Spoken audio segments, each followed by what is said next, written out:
चलिए तो एक क्वेश्चन आ गया। तो कोई भी क्वेश्चन बनाने से पहले क्या करना है, पहले उसे ध्यान से देखना है, समझना है, समझकर उसके बाद बनाने का प्रयास करना है। ठीक है, चलिए क्वेश्चन ये कह रहा है किसी लंब वृत्तीय बेलन सिलेंडर की त्रिज्या 7 सेंटीमीटर है, उसकी ऊंचाई उसकी त्रिज्या के दुगुनी है, तो बेलन का वक्र पृष्ठ का क्षेत्रफल ज्ञात करें। बेलन होता कैसे है, आइए पहले समझते हैं। बेलन होता है इस टाइप से, बेलन होता है तो कह रहा है कि ए किसी लंब वृत्तीय बेलन सिलेंडर की त्रिज्या, बेलन सिलेंडर की त्रिज्या बोलते हैं किसको है, ये टोटल जो है इसको हम लोग बोलते हैं, जो बीच की दूरी है इसका टोटल नाम देते हैं हम लोग व्यास। क्या नाम देते हैं, व्यास। और यहां से जो आधे दूरी होता है, यहां से जो आधा दूरी होता है उसको बोलते हैं हम त्रिज्या। इसे आर से लिखते हैं, आर से लिखा जाता है। इसका पूरा नाम होता है रेडियस ऑफ कर्वेचर बोला जाता है। इसको क्या बोला जाता है, रेडियस। ये होता है रेडियस। आने त्रिज्या इसका दिया है कितना, 7 सेंटीमीटर। त्रिज्या कितना दिया है, 7 सेंटीमीटर हो गया। और इसकी ऊंचाई कह रहा है किस सेंटीमीटर, उसकी ऊंचाई जो है उसकी त्रिज्या के दुगुनी है। यानी इसका जो ऊंचाई है त्रिज्या के दुगुनी है, तो त्रिज्या इसका 7 सेंटीमीटर है, तो इसकी ऊंचाई कितना हो जाएगा, यानी 14 सेंटीमीटर। 14 सेंटीमीटर।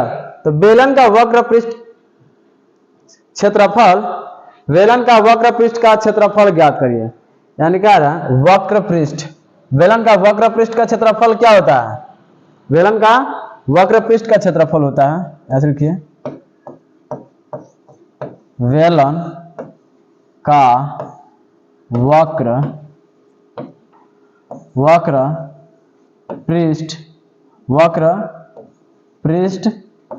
का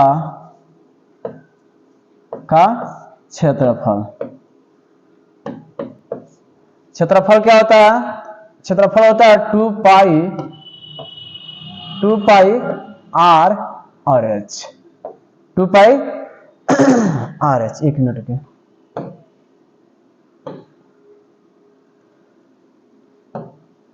to pi R H. R समझना।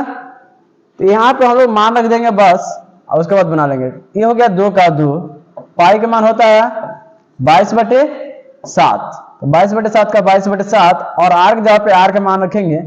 आर का मान कितना है, यानी त्रिज्या का मान 7 है, तो 7 लिखेंगे। और इसका एच कितना है, ऊंचाई, इसका ऊंचाई है 14 सेंटीमीटर।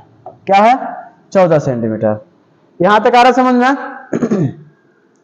यहां से हम लोग क्या करेंगे, इसको कटा लेंगे। अगर मान लीजिए इसका कटा दिया जाए, ये हो जाएगा 7 से 7 कट गया। अगर आपको फ्रैक्शन का अगर मान लीजिए मल्टीप्लाई आता है, गुणा आता है, तो क्या हम इसको आसानी से बना सकते हैं। तो इसको 7 से 7 कटा दिए, तो इसको कटा लेंगे हम लोग, ऐसे गुणा कर लेंगे। 22 दूनी 44, 44 में 14 से गुणा कर देंगे। क्या करेंगे, 44 में 14 से गुणा कर देंगे, हमारा आंसर आ जाएगा 4 चौको 16 के 6।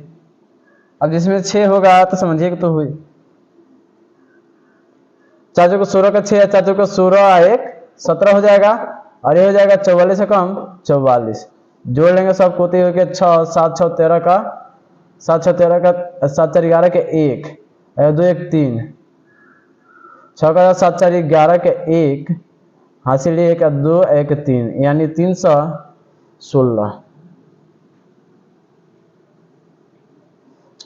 यहाँ पे 4 होगा ना, 44 से कम 44, तो क्या हो जाएगा 4 1 5, और 5 का सिलिया 6, यानी हमारा हो जाएगा 616।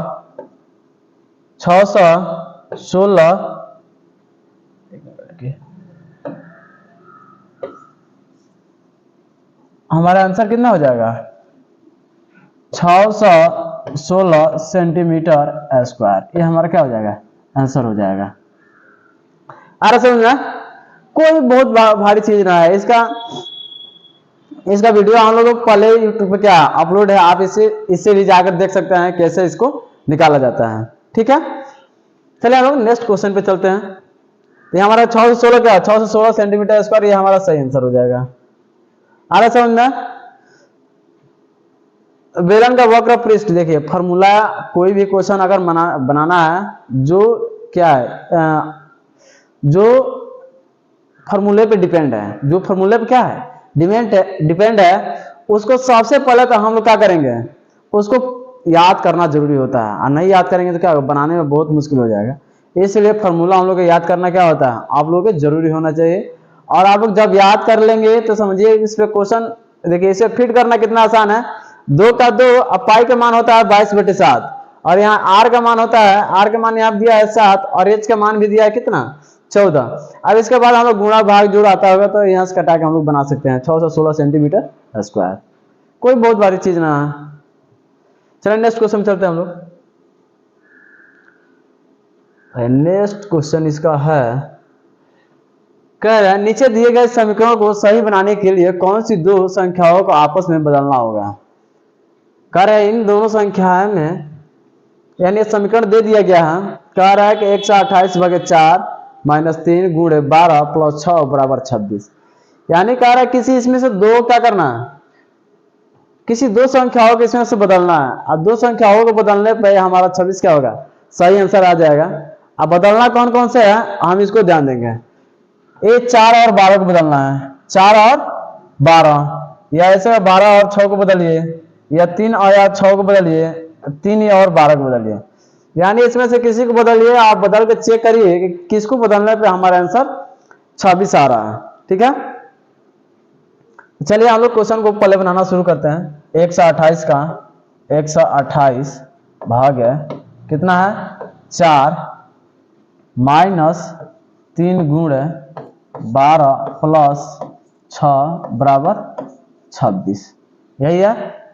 अब 128, अब कह रहा है कि चेंज करिए, तो चेंज करेंगे तो 4 की जगह पे 12, 12 की जगह पे 4 कर लेंगे हम लोग, तो ये हो जाएगा 128 का 128, 128 का 128 भाग है। अब कह रहा है 4 और 12 है, तो 4 की जगह पे 12 करिए, 12 की जगह पे 4 करिए, 4 की जगह पे 12 हो गया, -3 है तो -3 गुण है 12 की जगह पे क्या करना है 4 कर देना है, यहाँ पे हो गया 4 + 6 बराबर कितना है 26। बताइए यहां तक समझ में आ रहा है कि नहीं। देखिए 4 और 12 दिया है ना, तो 4 की जगह 12, 12 की जगह पे 4 कर देंगे हम लोग, जहां जहां 4 है वहां 12, जहां जहां 12 है वहां 4 कर देंगे। ठीक है, तो अब यहाँ 128 का 128, आइए 4 की जगह पे 12 कर दिए, -3 है तो -3, गुणा है तो गुण है, 12 की जगह पे 4 + 6 = 26। अब इसको हम लोग गुणा करेंगे तो 12 से भाग देंगे तो क्या होगा, 12 से भाग देंगे तो ये तो कटेगा नहीं, 12 से कटेगा ही नहीं, नहीं ऐसे कटेगा, 12 कम 12, 12 × 25 = 60, 12 × 6 = 72, 12 से भाग देंगे इसमें तो ये कटेगा नहीं, इसका मतलब इसको रखने पे हमारा आंसर आएगा ही नहीं। क्या होगा, इसको रखने पे पहले ही दशमलव में कट जा रहा है, इसका मतलब इसमें क्या होगा आंसर ना आएगा।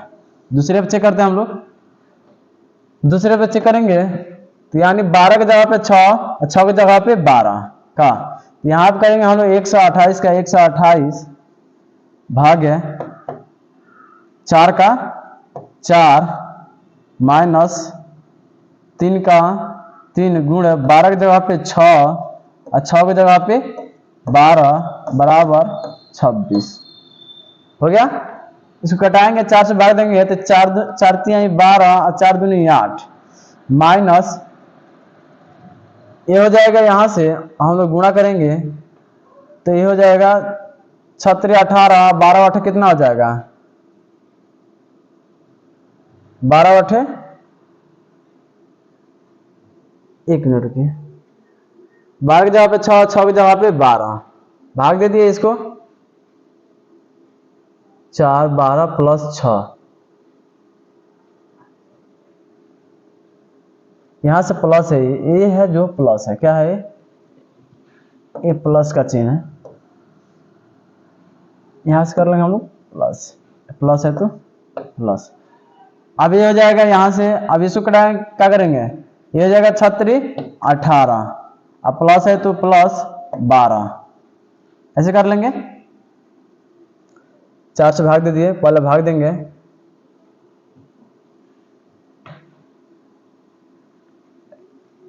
थोड़ा सा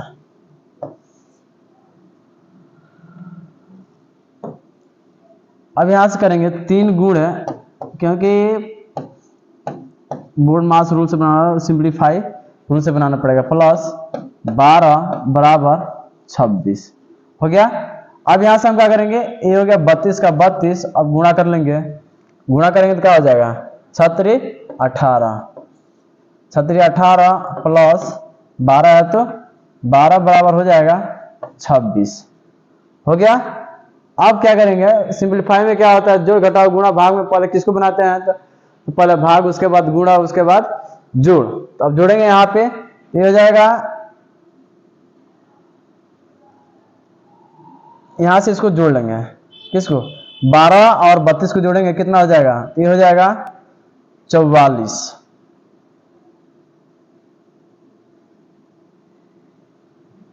क्या हो जाएगा, यहां से 44 हो जाएगा। जोड़ के देखिए 32 और 12, 2 2 4 और 3 1 4 माइनस 18 बराबर 26। घटाएंगे 44 में से कितना घटाएंगे, 18 घटाएंगे, 44 में से 18 घटा लीजिए, 44 में से 18 घटाएंगे, घटाएंगे तो 4 में से तो 8 जाएगा ना, तो यहाँ से हासिल लेंगे तो हो जाएगा 14, 14 में से 8 गया 6, अब यहाँ क्या बचेगा 3, और 3 में से 1 गया 2, यानी आ जाएगा ये 26 बराबर क्या हो गया 26, यानी इसके बराबर मान आ गया। तो हम मान लेंगे हमारा क्या है, ये हमारा आंसर 12 और 6 क्या हो जाएगा, सही आंसर हो जाएगा। आ रहा समझ में, कि कोई बहुत भारी चीज ना है ऐसा। अगर एग्जाम हॉल में प्रैक्टिस अगर 1 से 2 बार आपका रहेगा तो 100% है कि आप क्वेश्चन आसानी से क्या करेंगे, बना पाएंगे, क्वेश्चन आसानी से बना पाएंगे। लेकिन आपको ध्यान देना पड़ेगा, समझना पड़ेगा, उसके बाद ही बन पाएगा। ठीक है, चलिए हम लोग चलते हैं नेक्स्ट क्वेश्चन पे। तो हमारा 12 और 6, देखिए धा धा का ऐसे चेक कर लेंगे, मान जो आएगा वही क्या होगा हमारा आसान, वही सही आंसर हो जाएगा। चलिए नेक्स्ट क्वेश्चन चलते हैं। चलिए आप यहां पे ध्यान देंगे, कह रहे हैं कि दो संख्याओं का योग और अंतर, योग मिस होता है जोड़ और अंतर मिस का होता है घटाव। यानी यहाँ पे 2 संख्याएं दिया है और दोनों संख्याओं का कह रहा है एक का योग और एक का अंतर, 2 संख्याओं का अनुपात कितना होगा, अनुपात कितना होगा 2 संख्याओं का योग, यानी 2 संख्याएं दिया हुआ है यहाँ पे 27 और 3, दोनों संख्याओं का कह रहा है योग और अंतर 27 और 3 है, तो 2 संख्याओं का अनुपात कितना होगा। अब 2 संख्या दे रहा है, योग मिस होता है जोड़, तो दोनों संख्या दिया है, कैसे कर लेंगे 27 जोड़ 3, 2 संख्याओं का योग और उसका बाद कह रहा है दोनों का अंतर, तो दोनों का अंतर कर लेंगे तो ये हो जाएगा 27 माइनस 3। अंतर मिस का होता है घटाव होता है और योग मिस जोड़ होता है। 27 3 जोड़ेंगे तो ये हो जाएगा 30, 27 3 30 और ये हो जाएगा 24, 24 हो जाएगा, 24 हो जाएगा। तो क्या करेंगे, अब इसी को कटा लेंगे हम लोग, 6 5 30 आएगा, 6 चौके 24, यानी आ गया हमारा 5/4। तो हम इसको रेशियो में अनुपात में लिखना है, तो अनुपात में क्या करते हैं 5/4, इसको ऐसे लिख देंगे 5/4, यानी हमारा आंसर डी सही आंसर हो जाएगा। अब आप लोग ऐसे ही बना सकते हैं, समीकरण मान के x प्लस वाई बराबर 27, x माइनस वाई बराबर 3, ऐसे ही मान के बना सकते हैं आप लोग, लेकिन ये आसान है मेथड, ये सब ऐसे बना लेंगे डायरेक्टली। अर्थ समझ में, आगे चला जाए नेक्स्ट क्वेश्चन पे। चलिए नेक्स्ट क्वेश्चन में चलते हैं हम लोग। आइए, टाइम एंड वर्क का क्वेश्चन है, ये मोस्ट इंपोर्टेंट क्वेश्चन है, ये एग्जाम ओरिएंटेड है, एग्जाम में हर एग्जाम में क्या करता है, ये ऐसे क्वेश्चन पूछ लिया जाता है। ठीक है, ये कह रहा है कि ए बी सी किसी काम को क्रमशः 12 16 और 24 दिनों में कर सकते हैं, बताइए कि वे तीनों मिलकर उस काम को कितने दिनों में कर लेंगे। अब जो एक काम है, मालूम नहीं काम कितना है, लेकिन 3 लोग हैं, कितना 3 लोग हैं और तीनों लोग उस काम को करते हैं कितना कितना समय में, वो करते हैं 12 दिन, एक करते हैं 16 दिन और एक करते हैं 24 दिन। मतलब वो काम कितना है कि ये जो है ये 12 दिन में करते हैं और 16 दिन में करते हैं, ये 24 दिन में। काम करने के स्पीड पे भी डिपेंड कर सकता है, काम कितना कर रहे हैं ये भी डिपेंड कर सकता है।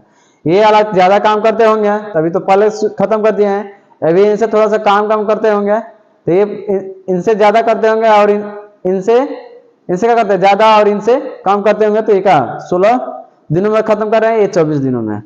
तो सबसे पहले हम लोग ऐसे क्वेश्चन को बनाने के लिए सबसे पहले क्या करेंगे, हम लोग इन लोगों को पहले निकालेंगे एक एक दिन का काम, कि एक दिन में ये काम कितने करते हैं, एक दिन में काम कितने करते हैं। यहाँ पे सबसे पहले हम लोग लिखेंगे 12, 12, 16 और 24, 12, 16 और 24। अब इन तीनों लोगों को काम निकालेंगे, पहले काम है कितना, कि ये तीनों लोग क्या कर रहे हैं, कि इसे 12, 16 और 24 घंटा में कंप्लीट कर दे रहे हैं। तो इन लोगों काम निकालने के लिए हम क्या करेंगे, इन तीनों लोगों का निकालना पड़ेगा हमें क्या, एलसीएम। एलसीएम निकालेंगे तो निकालिए इन लोगों का 12, 16 और 24 का एलसीएम निकालेंगे। 12, 16 और 24 यहां से हम भाग देंगे 2 से, तो 2 छके 12, 2 8 16, 2 8 16 और 12 दूनी 24। फिर 2 का डालेंगे 2 से, 2 3 6, 2 चौका 8 और 2 छके 12। यहाँ से डालेंगे 2 से, 2 3 का 3, 2 दूनी 4 और 2 3 6। फिर इसको कटा लेंगे किससे, 2 से कटा लेंगे, 2 से ना 3 से कटाइए, 3 एकम 1, ये हो जाएगा 2 का 2 और 3 एकम 1। इसको गुणा कर लेंगे, 2 दूनी 4 दूनी 8, 8 3 24, 24 दूनी 48, यानी इसका एलसीएम जो होगा 48 हो जाएगा। कितना हो जाएगा, 48।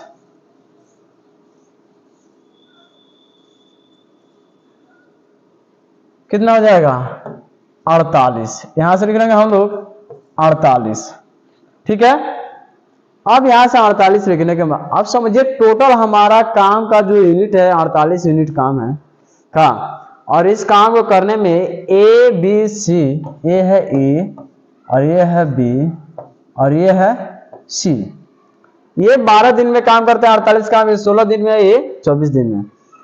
अब इन लोगों का निकालना पड़ेगा काम कितना कर रहा है, कितना इतना टाइम लग रहा है। अगर मान लीजिए 12 दिन में काम कर रहे हैं 48 यूनिट काम, तो इसका मतलब एक दिन में कितना काम करते होंगे, तो क्या करेंगे 12 से 48 में भाग देंगे। अब 12 से 48 में भाग देंगे तो एक दिन का काम निकलेगा, कितना जो भागफल होगा एक दिन का काम होगा, यानी 12 से 48 भाग देंगे तो यानी एक दिन का काम जो आएगा 4 यूनिट आएगा। कितना, यानी एक दिन में 4 यूनिट काम करते होंगे। और ये जो है एक दिन में कितना यूनिट ये भी काम करते होंगे, तो 16 से 48 से भाग देंगे तो 16 3 48, यानी 3 यूनिट काम करते होंगे। हाँ, तभी तो ये 16 दिन में खत्म कर दे रहा है। ये 24 दिन में खत्म करते हैं, तो इसका मतलब कि 24 से भाग देंगे तो एक दिन में कितना काम करते होंगे, इसमें भाग देंगे तो 24 दूनी 48, यानी 2 यूनिट काम करते होंगे। सबसे ज्यादा काम ये कर रहे हैं, तो इसका मतलब पहले तो यही खत्म करेंगे, उसके बाद ये, इसके बाद ये। अब क्या है कि तीनों मिल जाए, क्या हो गया, ये तीनों मिल जाए तो कितने दिनों में कर लेंगे। तो पहले तो एक एक दिन का इन लोगों का निकल गया, तो अगर एक दिन का टोटल हम लोग निकाले इन लोगों का, तो एक दिन में टोटल तीनों मिलकर काम कितना करेंगे, तो ये क्या करेंगे, एक दिन में 4 यूनिट ये करेगा, 3 यूनिट, 4 3 7, 7 2 9, यानी एक दिन का अगर इन लोगों का काम का यूनिट निकाला जाए तो 9 यूनिट काम कर रहा है, 9 यूनिट काम कर रहा है। तो 48 काम करना होगा, तो बताइए कितने दिन लग जाएगा। तो यानी एक दिन में 9 यूनिट, 2 दिन में 2 दिन में 9 दिन 18 यूनिट हो जाएगा, और 3 दिन में 9 3 27, 4 दिन में 9 चौका 36, और 5 दिन में 9 5 45, यानी यहाँ पे तो 48 है, 45 आ गया। तो हमका 45 पॉइंट ऐसे करके कुछ आएगा, तो यानी 5 दिन कुछ दिन लगेगा। यहां से भाग देंगे 9 से, इसमें भाग दे लीजिए, 9 से भाग देंगे इसमें 48 में, तो आंसर आ जाएगा हमारा 9 5 45, 45 होगा। यहां से घटाएंगे तो यहां से बचेगा 3, क्या बचेगा 3, तो यहां पे दशमलव लगाएंगे, यहां पे 5 6 यानी 5.6 होगा। कितना होगा,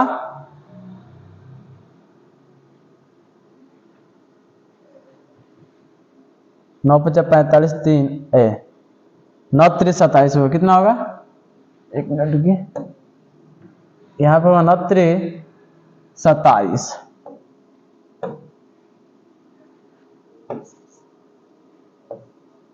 27 घटाएंगे तो फिर बचेगा 3, यानी 3 3 करके ऐसे आएगा।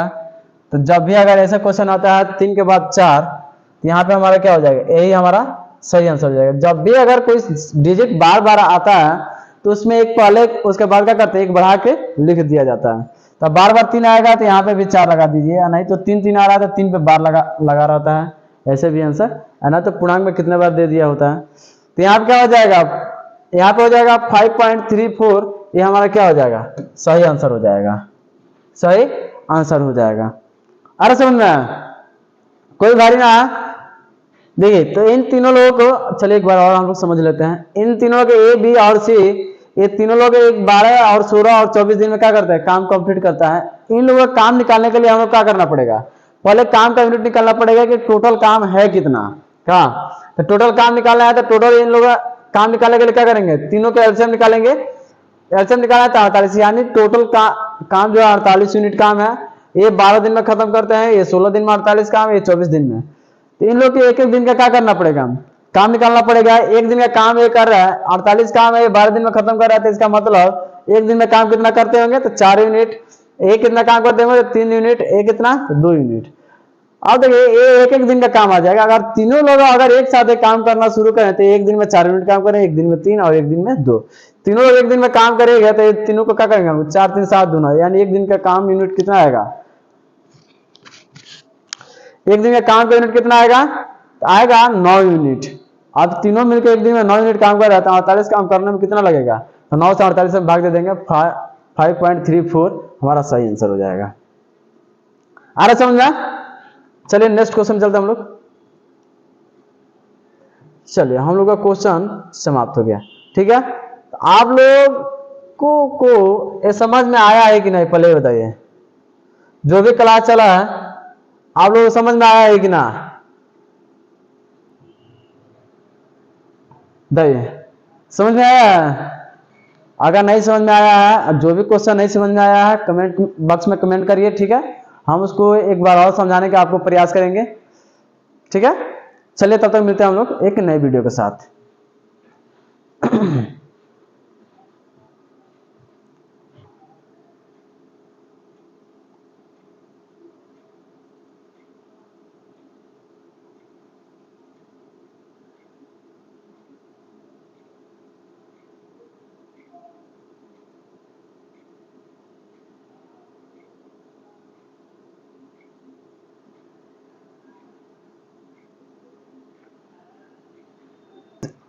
दुनिया जो है ना,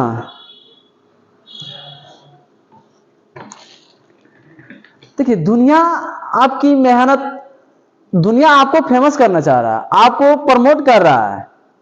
आपके क्वालिटी को देख के, आपके जिस एज पे आप काम करते हैं, अगर कम एज पे अगर कोई काम आप शुरू करते हैं तो आपको दुनिया देखकर सलाम करती है, आपके जज्बे को सलाम करती है कि आप इतने कम उम्र में इतने अच्छे काम कर रहे हैं। ये आपके दुनिया क्या करती हैं, सलाम करती हैं। गिराते तो गांव वाले लोग हैं, है कि ना।